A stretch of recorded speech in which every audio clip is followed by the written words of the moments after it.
Can you tell me about St. Andrew's Center? The first few questions I'll ask you will be about the center. I want to know how long it's been in operation and how did it get started? Okay, Andrew Street Family Center. A lot of people call it St. Andrews, but it's Andrew Street Family Center. Got started. We opened our doors in May '95, but we actually got started from. It started from William White School. I was the outreach worker there and the principal, and we got together with people from the community, seeing this building not being used, and we felt we needed something to happen. So we got a steering committee of principals and agency directors, and there was about 16 different agency representatives. We got a steering committee that put out a proposal out to get some funding for startup money. And once the startup money was done, we hired Josie Hill as the director, and we started. First thing we did is hired 8 people from the community to go door to door in the area and find out what they wanted to happen in this building. If they wanted a family center, what did they want it to look like?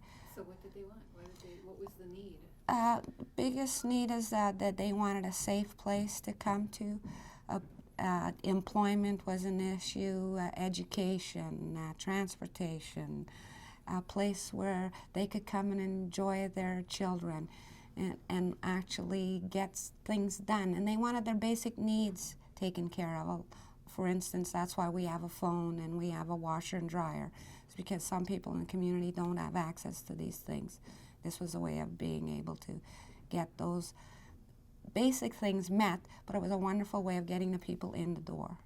So now that it's all rolling, what would you say the philosophy of the center is now? The philosophy is and has always been, I guess, to empower people in the community, to work on the strengths of the people, not the weaknesses, because we feel that that's been an issue with the people, for people in the community, as everyone says, oh, you can't do this, you can't do that. We say, you can do this, you're wonderful at that. Let's work on that. And then the other stuff comes along because it empowers them, they start feeling good and really go after what they really want. So how did you get involved with the place? I got involved because I was the CETA worker working at a William White School. I had already worked at getting people involved at the school, and we were looking at safety issues and other issues, concerns, and there was nothing out there for families 0 to 6, and although Pritchard Place was here, which is recreational for children 6 to 17, it wasn't being utilized properly. The kids weren't coming here. It wasn't seen as a safe place. Well, there's been a lot of renovation for you to see the place before, like the building wasn't in such great shape also, and that. So we really felt that this building, they were going to lose this building if we didn't get something happening here, and it was a wonderful opportunity to have something happen that was community driven, that would work for the community instead of bringing it here and hoping it works for the community or telling the community it's going to work for them. We had the community telling us this is what they wanted in order for things to work. So what made you personally say, this is the place for me, this is the place where I want to work? This has been the area I've been born in the country, but I've moved into the North End, and this is my community. So I feel grateful that I finally, after working 15 years minimum wage jobs, I got the opportunity to go to WEC, and I got my degree in social work from volunteering myself and got involved, and that's how I got that opportunity. And then I was able to work for CETA in the community again, that I love and care for. And so I thought it was great that I'd have the opportunity to stay in the community that I really believe in. And I know there's great strengths in this community, and they just have to have the opportunities to build on those strengths. What is the connection with the community? What are the actual practical connections between the center and the community? How do people get in here, and how do they belong, and what brings them here, and then what do they stay for? Well, because we did, right from the beginning, we went out to the community and did the door-to-door knocking. We had the PATH, Planning Alternative Tomorrows with Hope, process where there was 60 people in the community. We advertised through the school calendar, weekly newsletter, We have a weekly newsletter So, and a lot of it's word of mouth. It's a place where they feel welcome. So you find that someone will say, hey, this is a great place. If you need some assistance, you feel stressed out, like, why don't you go over there? The kids can play in the play area. You can just have a coffee, get a little respite sometime. Or there's parenting programs going on, which is something the people in the community wanted. It's not something forced on them. They wanted these things. So they get, it's here. It's what they wanted. So it works. I should ask you to give me a more general idea of all the kinds of programs that do exist. Okay. We have the washer and dryer for people can do laundry. We have a telephone for people to get calls, and that's their phone. They have their own line, so this way they can get calls in or out. We have the community kitchen. That's where families in the community get together, and they pay $5, and they plan on Monday of what they're going to cook Tuesday and Thursday. They get together in those afternoons, and they cook 2 full meals for their family, and that out of $5. The rest is supplemented through Winnipeg Harvest. We have the Mums Helping Mums program, which is 4 community mums that have got some training, and they work advocacy. They help young parents, and that's another way they bring parents into the center. We also have a clothing exchange where people can come and get clothes or bring clothes. It's mostly for the younger children. We have a Pritchard Place Drop-In Center, which is a recreational educational program for kids 6 to 17. We have the Aboriginal Head Start program, which will be opening its door hopefully by Wednesday for sure.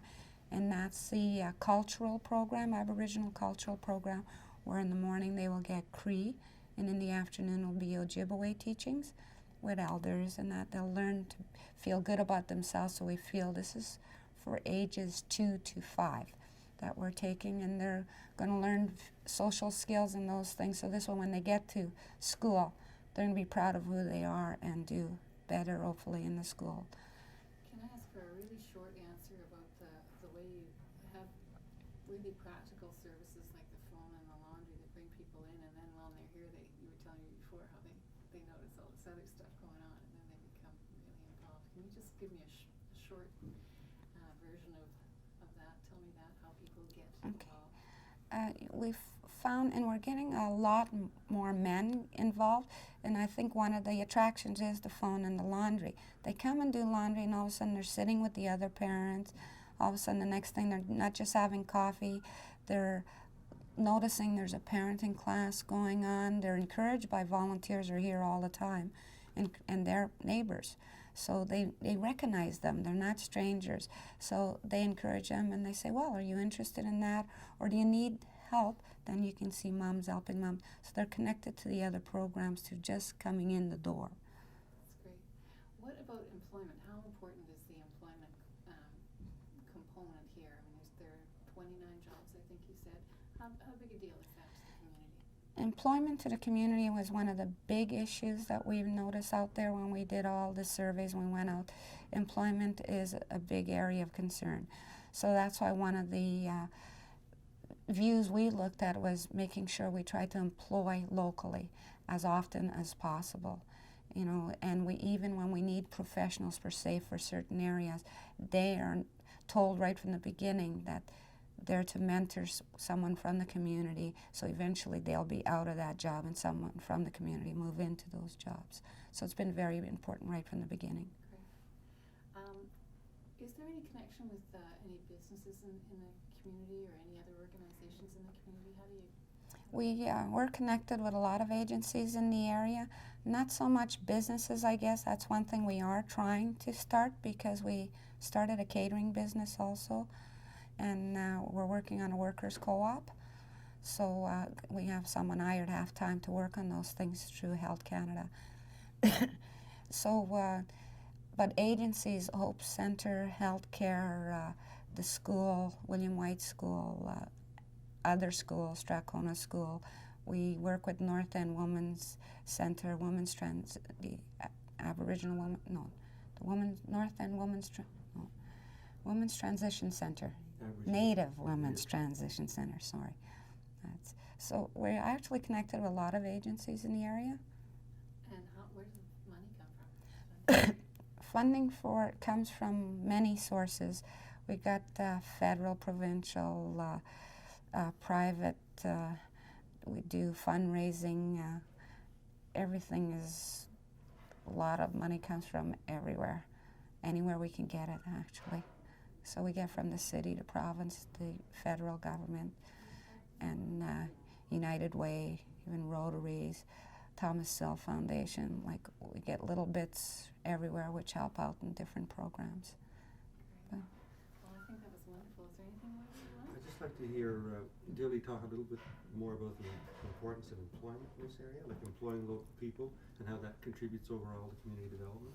Okay, I can start from we start. Employment is important in our area. It's been important for a long time because we started at William White School before the center even opened. You'll find that a lot of teaching positions that were teaching positions were given to teachers' assistants, so, and they're local people that were hired at the school. So most of the TAs at the school are community people, because we felt that employment was important and was a great way to get the kids involved. Also, if your parents working there, the kids do much better in the school also. It's get them out of that circle of poverty and into a different circle, you know, of seeing employment as an important thing, not being stuck on social services for so many generations. It's very hard to move in to employment if you don't have someone there who's going to support you and be patient with you and teach you those skills on a slow and moderate level. You know, it's so they learn that here. What about something on how if you employ people from the area, the money stays in the area, as opposed to hiring social workers and teachers from River Heights or whatever, and how it leaves the area? You talk about the importance of employment in that sense. Okay. Just in general terms. All right. Employment is also important in the community because people get hired from the community, keep the money in the community. They shop in the areas, and for instance, our catering business, you'll find agencies in the area and people in the area using it. So the money's coming back. So it's enabling us to hire more people because the money's staying in the community. Is very important. You just reminded me that the one thing I didn't ask you about point blank was community development. Is that your idea of how Andrew Street fits into or facilitates community development? It's very much the idea. Andrew Street is very much the idea of community development because it started off from the community, the needs of the community, which means that there's some skill building to do in order for the people in the community to get the education they need or the jobs they want. They need to get those skills. So economic development, community development has been very much an important factor of getting this done. If it wasn't for getting the people in the community involved, people wouldn't be here. We might be here, staff will be here, but people won't come. But because they've been the ones that have been there from the beginning, know what's happening, been a part of it, they have ownership. It's theirs, so they'll continue to support it and make sure it grows.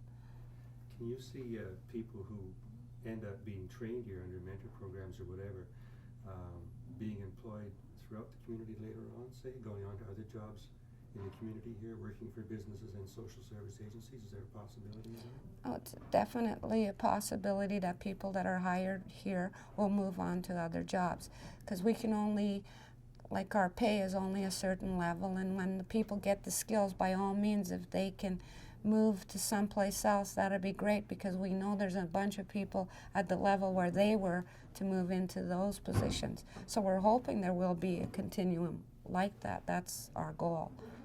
So. That's pretty good. Nothing. Cigarette, right? Pretty close. Well, you guys should have breakfast program here and get it right. I'm rolling. Sorry. Okay. Tell me what you do at the center. I'm the secretary / bookkeeper. And is that entirely a working job, or is it a training job? It's or both? my job description. It's on my job description. So do you do it all by yourself, or do you? Oh, get no, somebody to help? there's, actually, could you believe there's 3 of us in this office? So, and we have 3 programs, 9 departments. So there's a lot of bookkeeping. And I'm just a trainee, so there's a lot to learn. So do you spend most of your time doing the actual work and then somebody's coaching you through it? Is that how it goes? I do quite a bit of the actual work, and there is quite not enough hours in the day to do all that. So it's pretty. How did you You're doing great so You're doing far. great. This is fun. So how did you get here? You did some things before that had a lot of like prepared you in a way. It gave you some skills that you use here, right? I was a beverage room waitress for 10 years, and then I had my daughter, and then I went on social assistance for quite a few years, 4 years I believe, and then I went into a bank teller's program through through who? Doesn't matter. Doesn't matter. The name of it doesn't I matter. forgot. Anyway, it was I've got the certificates, sorry. Yeah. So then how did you get here? I used to volunteer at William White School, and I got this position through Dill Knoll, who's our acting executive director.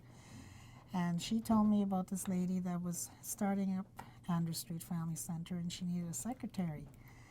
And that was in August 22nd of '94. So I've been here right from day one. And there was only my boss and I, who was Josie Hill. Oh God, can we start again? That's okay. I'm trying to add the two together. Okay. So you were here right from the beginning. I was here right from day one with Josie Hill. She needed a secretary, and somewhere along the line, they added on the bookkeeper part. So my job I've never done this kind of work before, and it's sometimes it's overwhelming, and it's there's a lot of numbers, and if you don't balance to that zero, then you have to go back and find out where you went wrong, and it could be just a simple thing. Do you like the work? Do you like working here? I do like to work. I really do. My day flies by. There's not enough hours in the day, and I handle quite a bit. I do the shopping for the center. I get the supplies. I get the lists for my coworkers, and I get to go to Costco, and I get to go to Staples or Office Depot, or just to the bargain shop. Just it all depends. So what's good about working here as opposed to some other business in the area? Well, it's just down the street from where I live, so it's pretty close. My daughter attends William White School, and I've got everything here. I do my grocery shopping in the community. I buy my clothes from here. Recreation, there's quite a lot of recreation around. I know a lot of people. It's amazing the number of people that have been coming here, the young mums, and there's just a lot to be shared. And I think we've come a long ways. We've ran out of space. This building has become way too small, and there's a running joke with the staff that whoever wins the first million, it's going to either extend the building or remodel it, or tear it down and start from the bottom up. So it's quite interesting if any of us will come through with that. What made you think this is the place I want to work? Why did you decide you want to work here? Well, first off, Josie and I, when we started, we had 2 phones and 1 line.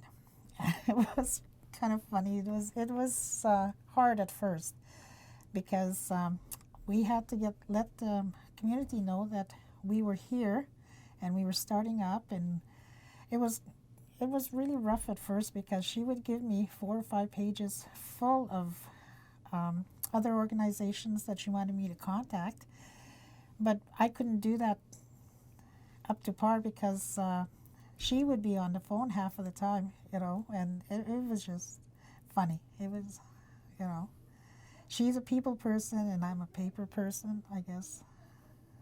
I like to be. I like to be on my own, sort of thing. Yeah. What does it mean for you, though, to work in the community where you live? It means, well, for one thing, a really nice job that I really enjoy, and getting involved with other families. I've met women that were pregnant at the time, and now their little ones are here, and it's just a joy to. It's not all about numbers and answering phones and all that. You get to interconnect with the families that come here. You get to hold the babies. Sometimes you get to diaper change them, you know. So it's rewarding in some ways. So it's the connections with the people. How are we? We're good, yeah. So I want you to say that again. I wouldn't have a job without Yeah, you. that's right. I was saying, I can't remember how I asked that question. But anyway, you were. Well, I was talking about the connections with the people in the community. That makes well, if it wasn't for the people in the community, I wouldn't have a job.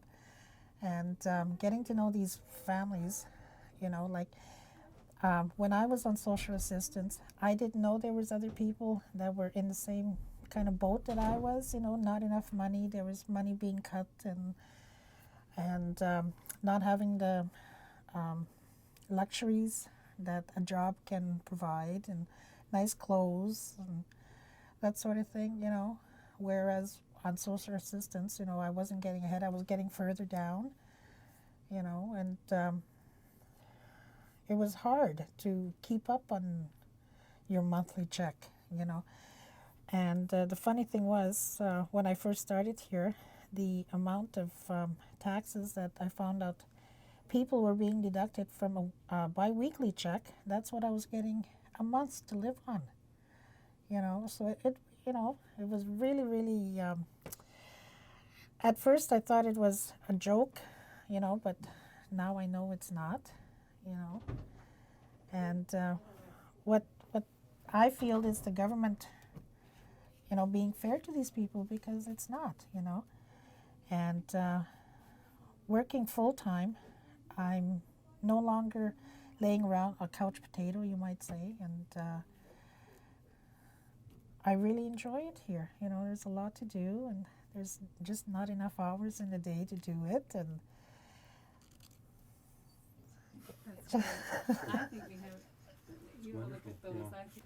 What kind of work do you do here? the majority of my work is doing invoices, doing month end.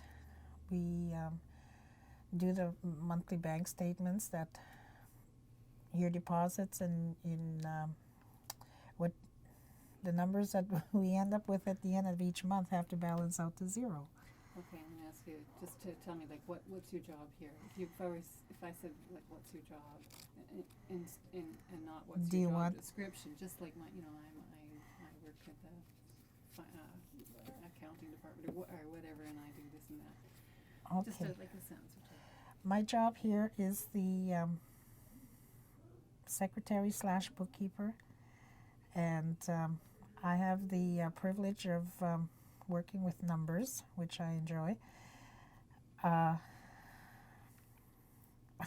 was There's good. so much to Let's hear that again. Yeah. Arlene Hi. says she keeps the place that's running.